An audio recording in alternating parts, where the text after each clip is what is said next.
Maybe a bit of a slower news day compared to the past few days, but we had ourselves an actual update from the Detroit Red Wings and Derek Lalonde, head coach of the team, and some comments that he had made in regards to the current status of players that are unsigned.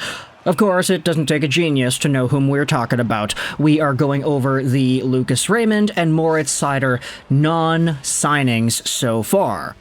And, courtesy of the Detroit Free Press and Helene St. James, we have ourselves a new article that goes over some of Gru's thoughts. Here it is. Derek Lalonde not worried that the Detroit Red Wings' Moritz Seider and Lucas Raymond are still unsigned. I'll leave a link in the description to go out there and read this article if you want to see more about this yourself. It was published earlier this morning, and I think it's a pretty good read. Simple as that.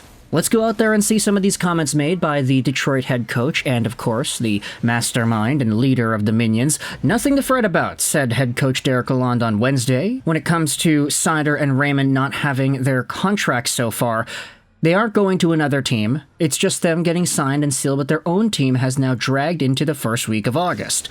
I'm not worried, Derek Lalonde said. It's all a part of it. I've had a little experience with this in the past with RFAs. It's all a part of the process. The process next season sounds like it could include Seider and Raymond wearing letters on their sweaters. Okay, there's a little bit of a positive update.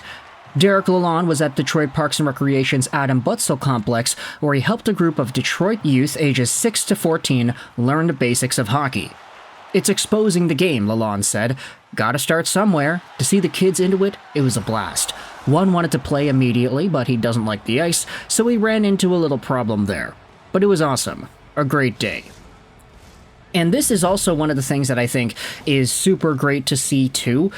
I mean, Parks and Recreation, honestly, when I think about that, I just think about Amy Poehler. But seeing Lalonde go out there into the community, helping out the folks on the streets, get into the sport of hockey, that's pretty great. And I think for the locals, just the getting used to the scene here, Derek Lalonde is not from the Michigan area. He's from New York. So to see him sticking around in Motown, sticking around with the community, and helping out the locals in getting into the sport, even if some of them might actually be a little bit scared to step onto the ice itself, it's nice to see. Good community guy, Derek Lalonde is. There are a few other pictures as well that are included here. Derek Lalonde, you could definitely notice him in this picture. His big head kind of stands out amongst the rest. But yeah, he's doing a pretty good service to the community. It's great to see. The article then talks about just the importance of Seider and Raymond, how Seider plays in every situation, and Raymond is a very flashy, very dynamic, and important scoring threat that really clutched up towards the end of the regular season this previous year. I mean, I don't think anybody would have expected Lucas Raymond to absolutely pop off in the way that he did to end off 23-24. All the clutch goals and all the superstar highlight reel moments, he was so amazing. And if that's just a shade of what's going to come into his future, then, oh boy, sign me up, man. I want to see Raymond doing those clutch things in the playoffs. That sounds like a great idea. However, Helene St. James also writes here that both are eligible to be signed to the maximum 8-year term, but either or both may prefer a shorter-term deal that will allow them to renegotiate in a few years when the salary cap will have gone up, potentially allowing for an even fatter deal. The old Austin Matthews route, if you wanted to say. Seider projects to come in somewhere around the $9-10 million range, while Raymond is likely to slot in around 7.5, and those numbers are a little bit higher than I think most people are really tossing out there. If Moritz Seider gets 10 million, over like 4 or 5 years, I think that would be pretty steep, not gonna lie. Like, especially when you compare it to some of the other contracts that exist. Like, I get it. Quinn Hughes, the reigning Norris winner, and his $7.8 million AAV salary was signed a while ago. Cale Makar's making 9. So if Seider gets 10 right off the rip, and it's not even a long-term 8-year deal, I mean, if Stevie Y wants to go that route, be my guest, but that would be a pretty steep deal. Not saying it's not worth it, just saying compared to some of the other defensemen in the NHL, you could understand why that one might be seen as a little bit beefier. Then you have yourselves the Raymond contract. If he gets $7 million over like 8 years, I think that's awesome. If he gets 7 over 4 years, I think it's still providing good enough value for what it is right now, but there would be a lot of potential for him to get more into the future. Although it is GM Stevie Y's job to handle contracts, Derek Lalonde says that he has been in contact with both of these players during the offseason. I've talked with them 2 to 3 times during the summer, and we don't even talk about the contract, Lalonde said. That's between Steve and them. With us, it's just the message as with the other guys. We want to progress, we want to keep moving, and keep building this. Obviously, those 2 guys are a big part of it. Lalonde then talks about the Lucas Raymond explosion of offense towards the end of the year. He found something in his offseason last year. He came back and he just looked like a different athlete. A little of that was him just maturing. He's still a very young player, and naturally his body matured a little bit. But just keep building on what he did last year. He also talks about MORITZ SEIDER and the leadership that both of these guys are going to be able to provide since David Perron left the team.